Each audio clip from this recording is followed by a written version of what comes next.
Here on Law and Disorder, we've chronicled the events of Israeli forces in Gaza.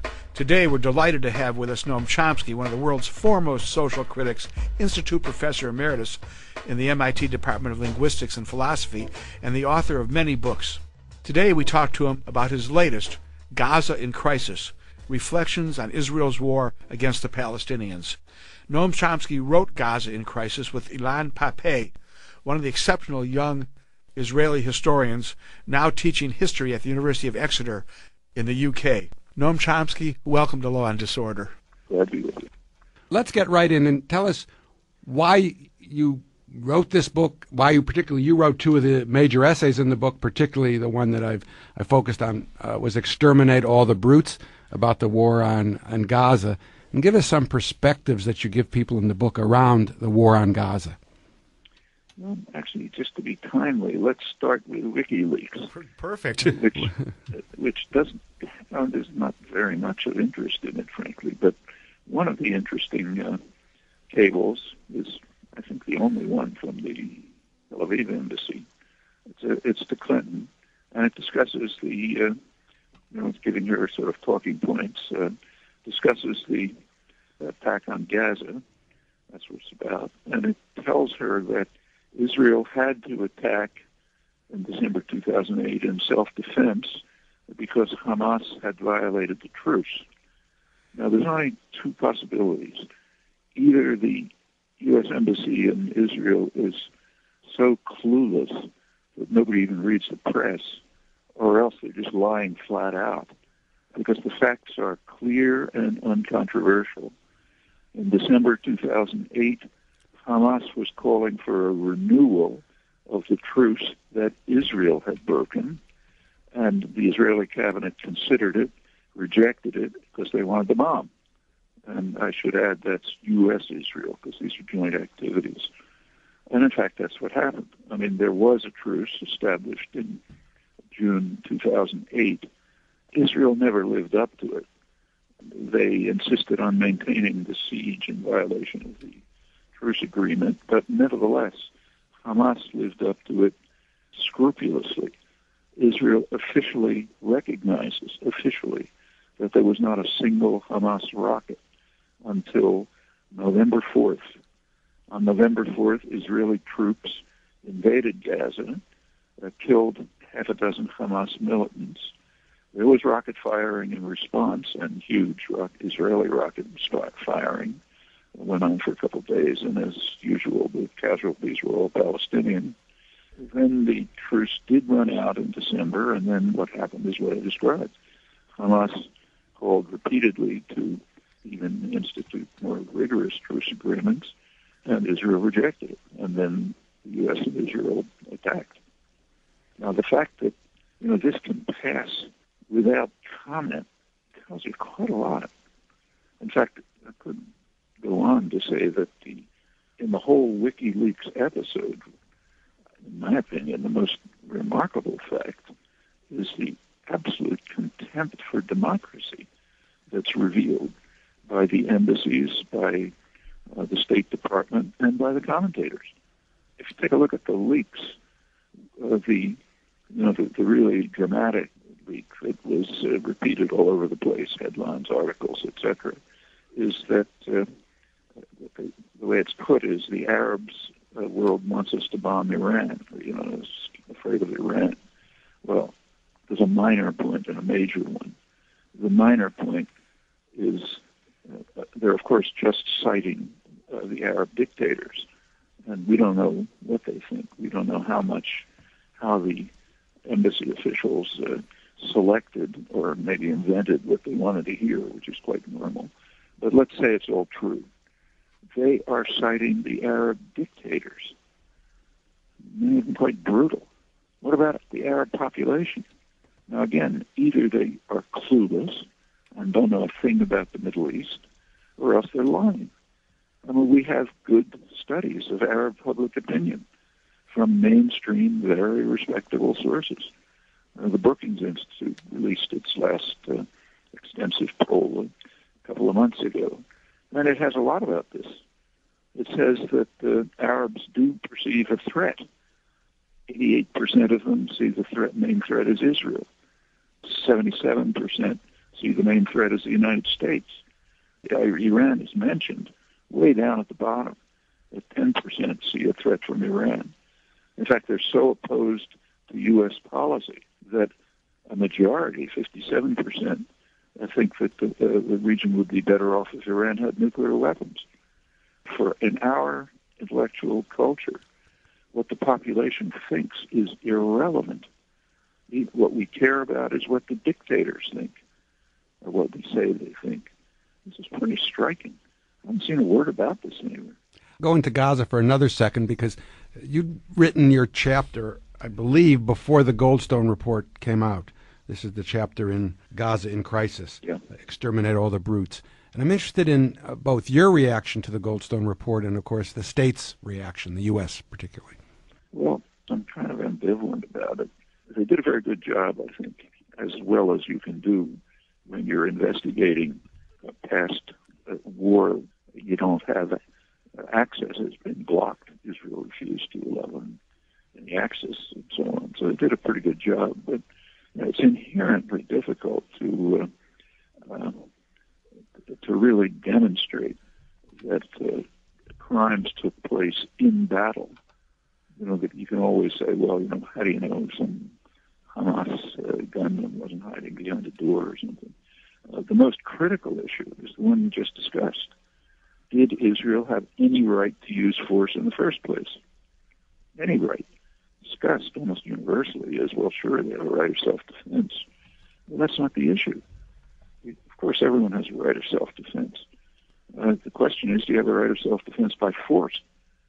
And the law and common sense are quite clear about that. You don't have that right if you haven't exhausted peaceful means. And in this case, Israel refused even to try peaceful means. And the reason is they knew they'd succeed. They'd have gone back to a truce in which there were no rockets. Well, that being the case, the whole discussion's irrelevant. I mean, maybe they committed war crimes in the course of the attack. In fact, I'm sure they did, and Goldstone gives good evidence. I mean, they basically granted them a gift. If Israel wasn't so irrational, what they would have done is welcome the Goldstone report. Thank you for agreeing with us that we were right and justified in attacking Gaza implicitly.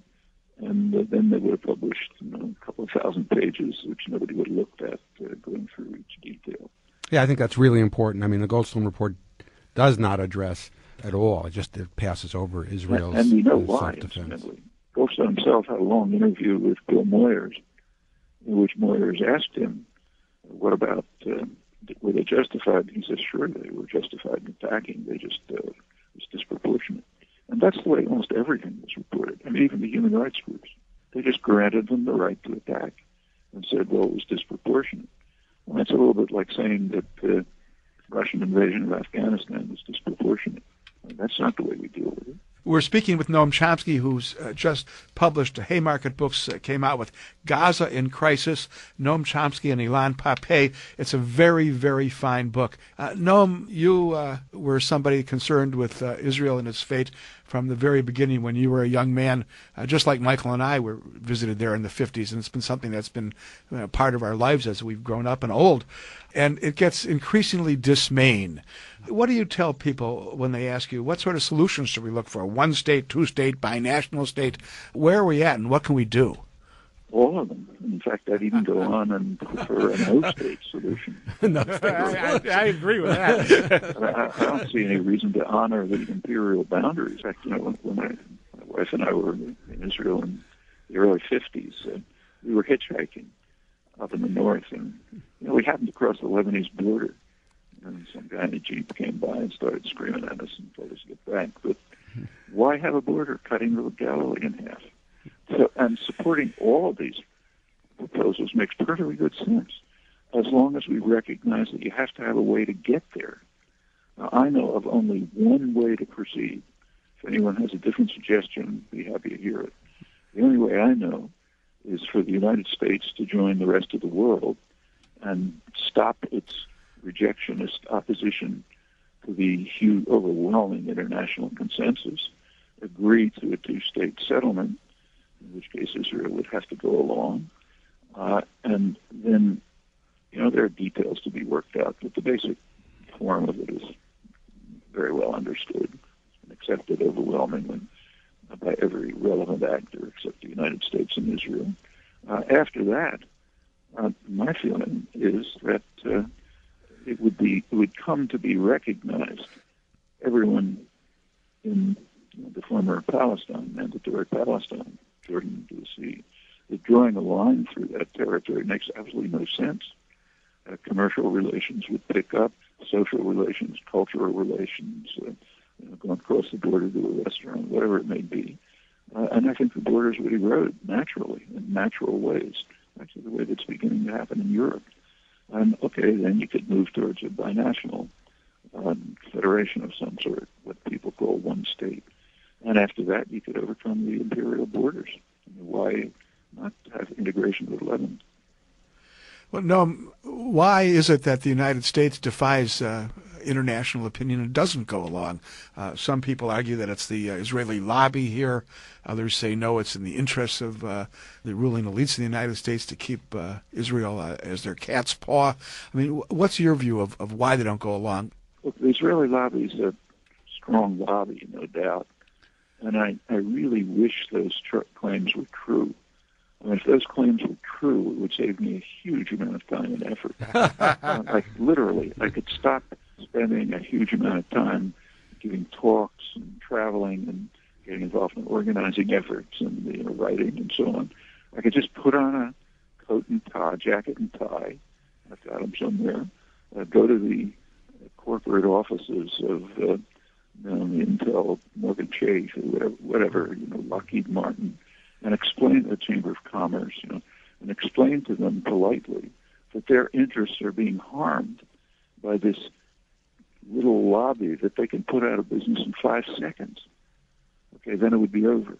That's the tactical conclusion from the belief that the lobby. Now, the fact of the matter is quite different. The strongest support for Israeli crimes is coming from the business world. I mean, the most rabid supporter of Israel in the media is the Wall Street Journal. And they're not part of AIPAC. That's the journal of the business world. The Republicans are far more extreme than the Democrats, even though Jewish votes and Jewish money overwhelmingly go to the Democrats. They're the more extreme of the two business-oriented parties. So it goes across the board. I mean, Intel, for example, is building its biggest plant in the world for new generation chips in Israel. The military industry, which has a huge lobby, of course, are delighted with Israel. So, for example, when Obama offers another $3 billion worth of jets, which will end up being twice that probably to Israel, does Lockheed Martin mind? In fact, they love it doubly, because then Saudi Arabia comes along and says, we want something. So Obama offers them $60 billion worth of military equipment that they can't use in the biggest sale ever. So for them, it's just delightful. And in fact, the U.S. military and intelligence are tightly integrated with Israel. Actually, that goes back to 1948. I mean, there's archival material, which people are finally beginning to work on, which shows that in 1948, the Joint Chiefs of the U.S. military were pretty impressed by Israel's military efficiency and thought this could be a good base for U.S. power. It goes on. After 1967, it just took off. Furthermore, after 1967, the intellectual community, they just had a love affair with Israel. They loved this demonstration of Israeli power, and you have to remember that was right at the peak of the Vietnam War, when, despite what people claim now, liberal opinion was very upset about the fact that the U.S. wasn't winning the war. And here came Israel along, and it showed how to deal with third world upstarts. In addition to that, Israel performed a real service to the United States. There had been an ongoing conflict between radical Islamic fundamentalism, which the U.S. was supporting, the U.S. and Britain, and secular nationalism.